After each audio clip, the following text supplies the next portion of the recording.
আজকে RRB এনটিপিসির first শিফটের exam হয়ে গেছে এবং ফার্স্ট শিফটে আজকের এনটিসিপটি গ্র্যাজুয়েট লেভেলের যে পরীক্ষা হলো সেখান থেকে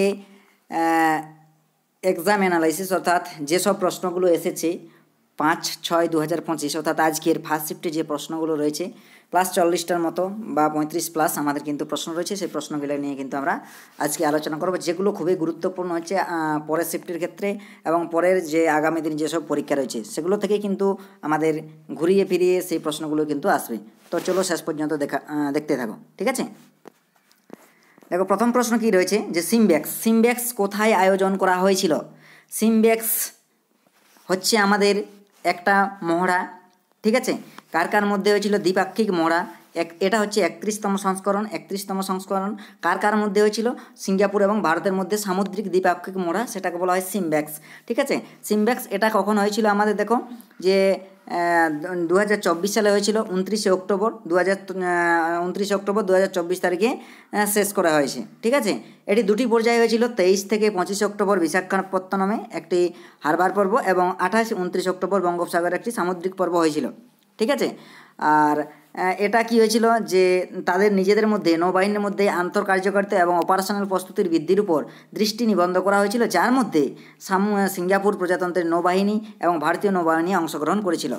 এই ক্ষেত্রে আমাদের সিঙ্গাপুর, ওই জন্যে তখন নামটা দেখে বুঝতে পারে সিমব্যাক্স মানে সিঙ্গাপুর, আর হচ্ছে আরেকটা হচ্ছে আমাদের কি ভারত, ঠিক আছে।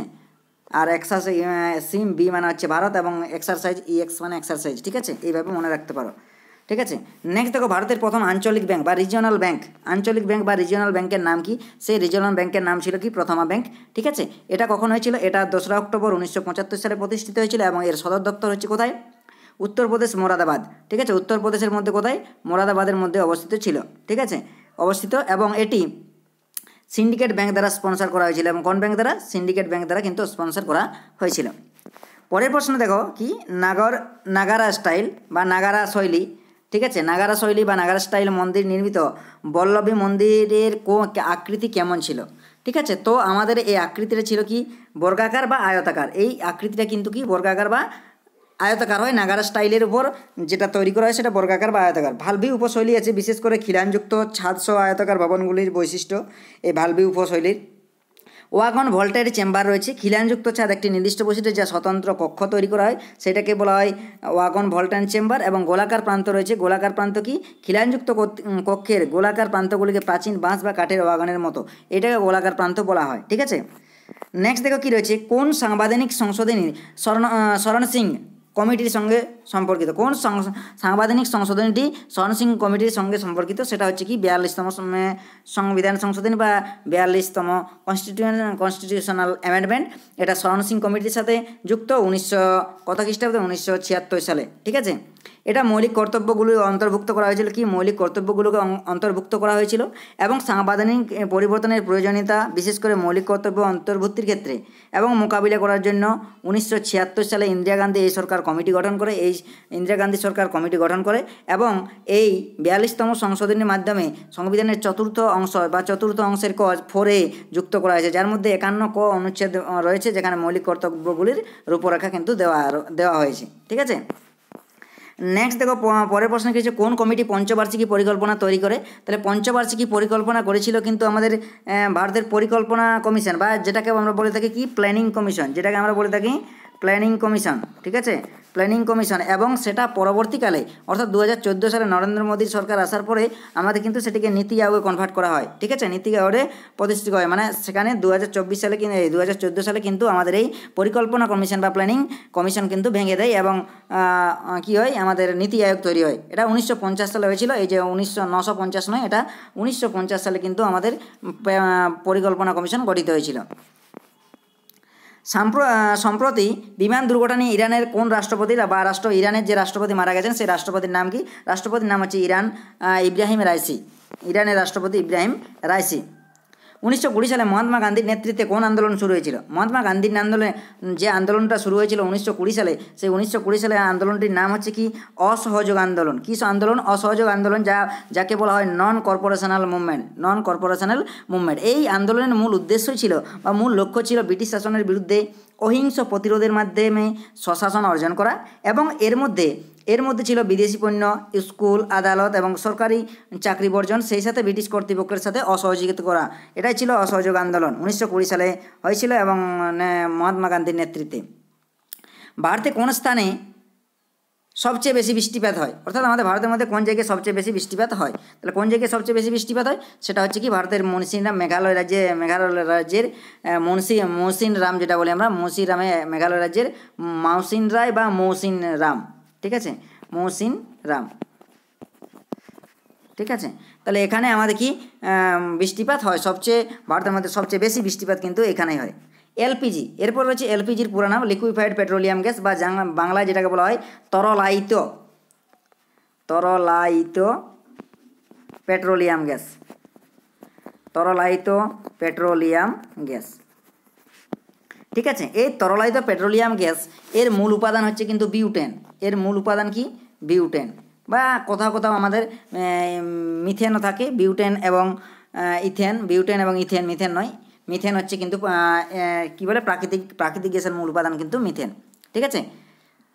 আচ্ছা, এই আমাদের এলপিজি গ্যাসে বা আমাদের যে গ্যাস সিলিন্ডারে এই এলপিজির সঙ্গে কিন্তু আমাদের মিথাইল মার্কেপটাইন গ্যাস মেশানো থাকে, যাতে আমরা যে রান্নার গ্যাসগুলো ব্যবহার করে সেখানে যে গন্ধটা বের হয়, গ্যাস লিক হলে বা গ্যাস বার হলে যে গন্ধটা বার হয় সেটা মিথাইল মার্কেপটাইন আমাদের মেশানো থাকে, যার জন্য আমাদের এলপিজির বা ওই আমাদের গ্যাস সিলিন্ডারে গন্ধ বার হয় না। তো এলপিজির কোনো গন্ধ নেই, তরলায়িত পেট্রোলিয়াম গ্যাস, ঠিক আছে।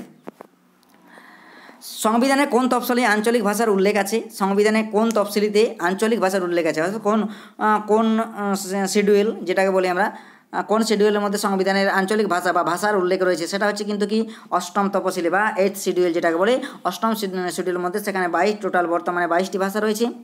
যে ভাষাগুলো রয়েছে সেই ভাষাগুলো কিন্তু এখানে দেওয়া রয়েছে, দেখো অসমিয়া, বাংলা, বড়ো, ডোগরি, গুজরাটি, হিন্দি, কন্নড়, কাশ্মীরি, কোঙ্কনি, মালয়ালম, মণিপুরি, মারাঠি, মৈথিলি, নেপালি, উড়িয়া, পাঞ্জাবি, সংস্কৃত, সাঁওতালি, সিন্ধি এবং তামিল, তেলেগু এবং উর্দু, এই ভাষাগুলো, এই টোটাল 22টি ভাষা কিন্তু অন্তর্ভুক্ত করা রয়েছে। দেখো এখানে কিন্তু ইংরেজি কিন্তু নেই, ইংরেজি কিন্তু আমাদের এই ভাষার মধ্যে পড়ে না, ঠিক আছে। নেক্সট দেখো কোন ধারাটির সাথে ধারাটি শিক্ষার সাথে সম্পর্কিত, সেটা সম্পর্কিত কি 21A অনুচ্ছেদ বা 21-এর এ, ঠিক আছে, বা 21-এর ক, শিক্ষার সাথে সম্পর্কিত। এবং এই ধারাটি এটি 2002 সালে, এটা 2002 সালে 86তম সংশোধন বা 86 অ্যামেন্ডমেন্ট যেটাকে বলে 86 অ্যামেন্ডমেন্ট আইনে দ্বারা 6 থেকে 14 বছর শিশুদের মধ্যে বিনামূল্যে শিক্ষা এবং বাধ্যতামূলক শিক্ষা আর অধিকার করে তোলা হয় এই সংশোধনের মাধ্যমে। নিচের কোনটি গঙ্গার ডান তীরের একটি উপনদী? তাহলে ডান তীরের উপনদী অপশান দেখো, ডান তীরের যে উপনদীগুলো হচ্ছে সেগুলো হচ্ছে কি সোন, চম্বল, ঠিক আছে, তারপরে কি বলে চোন যেটাকে বলে আমাদের সোন, চম্বল এবং বেতোয়া এবং দামোদর, এলা হচ্ছে ডান তীরের উপনদী, ঠিক আছে। আর বাম তীরের উপনদীগুলি দেখো রয়েছে গোমতী, ঘাগরা, গণ্ডকী এবং কোসি, এগুলো হচ্ছে বাম তীরের উপনদী। এবং এদের মধ্যে সবচেয়ে যে ডান তীরের উপনদীর মধ্যে সবচেয়ে বড় বা দীর্ঘতম সেটা হচ্ছে যমুনা।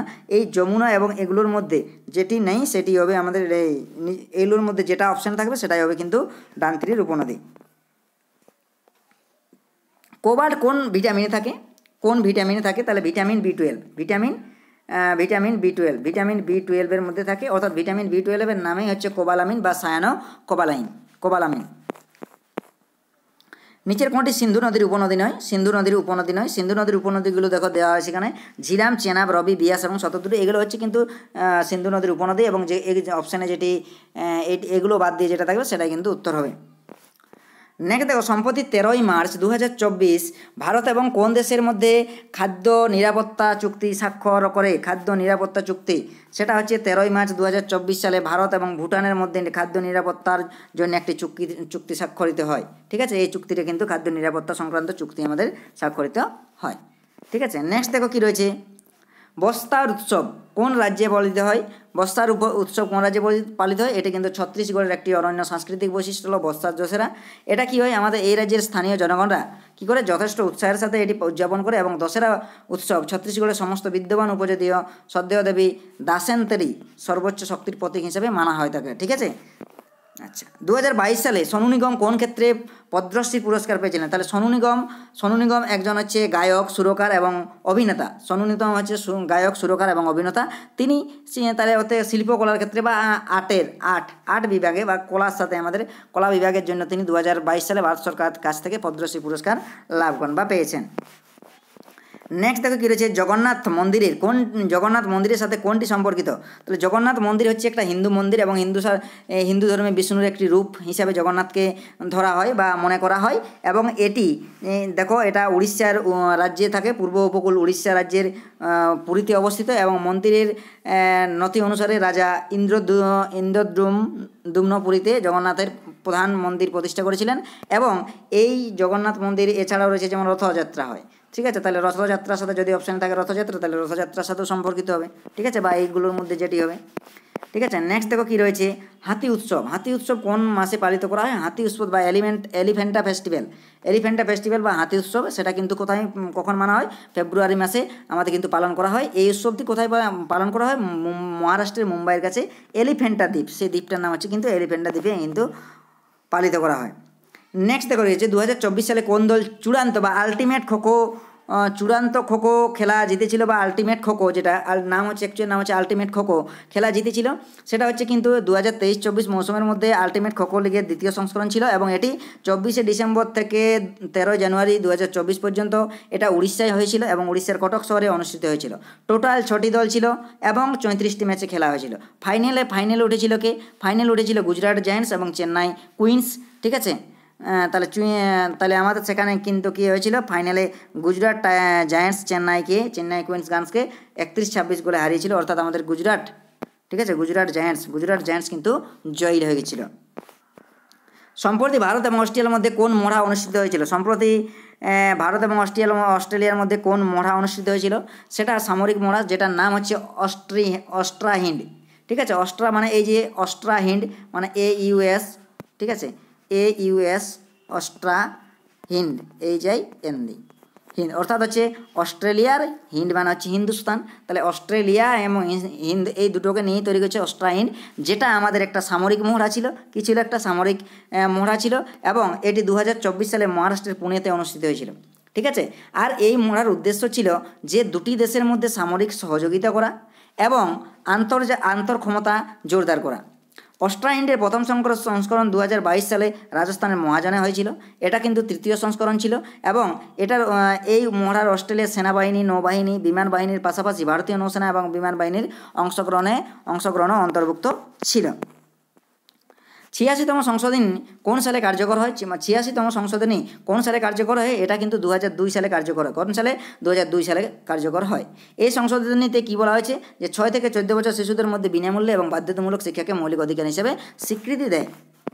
তেজস্ক্রিয়তার একক কী? অর্থাৎ তেজস্ক্রিয়তার একক হচ্ছে বেকারেল, যাকে শর্ট ফর্মে BQ দ্বারা চিহ্নিত করা হয় বা যার প্রতীক হচ্ছে BQ এবং বেকারেল, অর্থাৎ তেজস্ক্রিয়তার এসআর একক কিন্তু হচ্ছে বেকারেল, ঠিক আছে। নেক্সট দেখো কী রয়েছে, 1857 সালে বিদ্রোহের লখনৌর নেতৃত্ব কে দিয়েছিলেন? লখনৌতে নেতৃত্ব দিয়েছিলেন বেগম হজরত মোহাম্মদ। এই প্রশ্নগুলো কিন্তু এই 1857 সালে মহাবিদ্রোহ থেকে RPF বলো বা আদার্স রেলওয়ে এক্সাম বলো, এখান থেকে একটা পড়বে, লখনৌ থেকে কে বিলং করেছিল, দিল্লি থেকে কে নেতৃত্ব দিয়েছিল বা এরকম সমস্ত জায়গা থেকে কে নেতৃত্ব দিয়েছিল, সেটা কিন্তু আসে প্রত্যেকটা শিল্পে। রবিশঙ্কর অর্থাৎ বাদ্যযন্ত্রে কোন পার্সোনালিটি কোন ক্ষেত্রে সম্পর্কিত বা কোন বাদ্যযন্ত্রের সাথে সেই সম্পর্কিত প্রশ্ন আসছে, অর্থাৎ আমাদের রবিশঙ্কর কোন বাদ্যযন্ত্রের সাথে সম্পর্কিত? সেটা হচ্ছে সেতারের সাথে সম্পর্কিত। সেতার বাজানোর জন্য তিনি বিখ্যাত ছিলেন। 2025 সালে WPL কে জিতেছিলেন?